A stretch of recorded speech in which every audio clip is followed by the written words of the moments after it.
The lights I got with the car from a 38 Buick, so the guys have set them up on the fenders, trying to cut them into fitting the contour of the fender of the Gram so they'll look natural.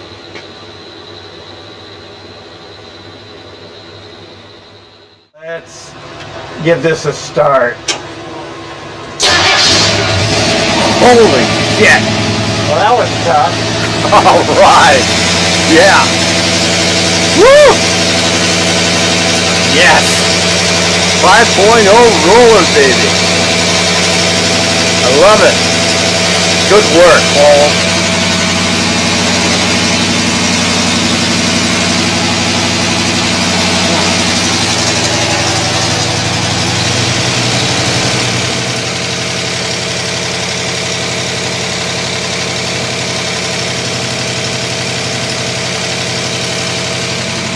At the back, we notched the sheet metal under the bumper, so the exhaust turns down. You don't even see it from up above. It's kind of cool.